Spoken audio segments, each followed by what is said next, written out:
Pour les fans de foot qui nous regardent et puis pour les autres aussi, on parle ce matin de la finale de la Coupe de la Ligue qui aura lieu dans un mois, jour pour jour.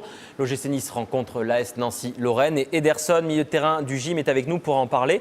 On l'a dit tout à l'heure dans la première partie, on va revenir un peu sur votre parcours parce que c'est vrai que vous allez jouer une finale au Stade de France dans un mois, mais il y a quelques temps, vous étiez au Brésil, avec un avenir encore un peu difficile à toucher, on ne savait pas exactement ce qui allait vous arriver. Racontez-nous un peu cette arrivée du Brésil à Nice, comment ça s'est passé, comment vous jouiez là-bas? Je suis arrivé le 16 janvier 2005 et j'ai un très bon accueil ici. Là, je me suis senti toujours très bien dans ce club et je pensais toujours de donner des joies aux supporters et aider ma équipe à gagner le plus possible des matchs. Ouais. Et je savais que c'était difficile, l'adaptation, l'idiome et tout ça, mais je savais aussi que ça me permettrait de grandir. Et là, je suis très content parce que j'ai passé des moments difficiles et maintenant, les choses commencent à être un peu plus mieux, un peu mieux. Plus stable. Et j'espère continuer dans cette voie-là et continuer à progresser pour grandir encore plus. Ouais. Quelle différence vous faites? Parce que chaque championnat de foot est différent.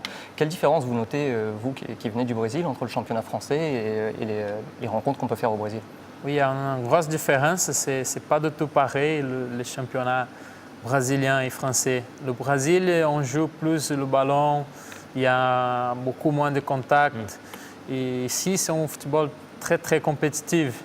Et c'est pour ça que je pensais toujours de venir en Europe, parce que c'est comme ça qu'on peut grandir, qu'on peut avancer. Et comme j'ai dit, je suis très content d'être en Europe. Je peux dire que je suis même fier d'être là et j'espère continuer.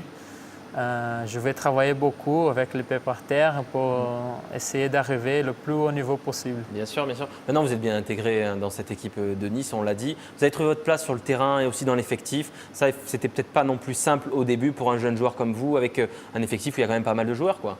Oui. Et au début de la saison, le gym a recruté des bons joueurs. Ouais.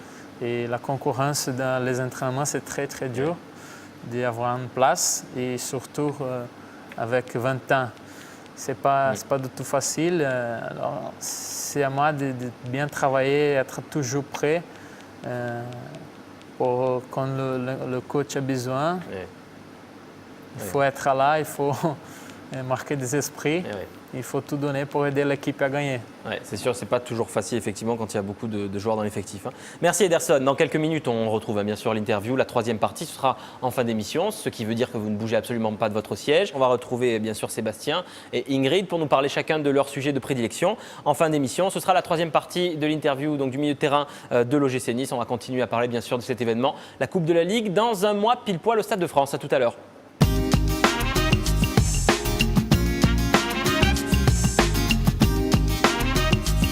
Et si on apprenait à déguster le vin? Tous les jeudis au lycée hôtelier ont lieu des cours d'œnologie où sont conviés aussi bien des amateurs, des professionnels et des jeunes sommeliers en herbe.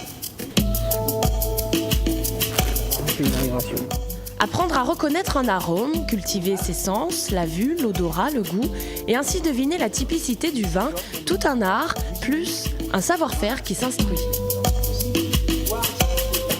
On apprend d'abord à reconnaître sa langue, son palais, reconnaître les saveurs de base, on va dire, le salé, le sucré, l'acide amer.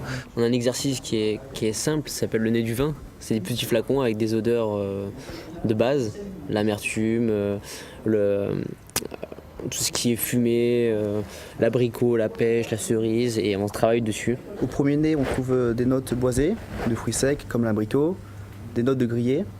Boisé, grillé, au bout d'un an seulement d'apprentissage, les étudiants peuvent déjà reconnaître une quarantaine d'arômes quand on sait que le meilleur sommelier du monde en distingue une centaine. Un vrai travail de précision, mais pas seulement. La dégustation, c'est aussi faire travailler sa mémoire.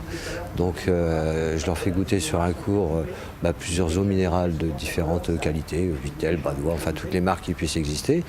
Et la semaine d'après, je leur fais regoûter les mêmes eaux et il faut qu'ils essayent de me retrouver au moins 3 eaux. Distinguer les eaux, puis commencer par les blancs pour finir par les rouges, plus complexes, comme ici un pinot noir de Bourgogne surprenant.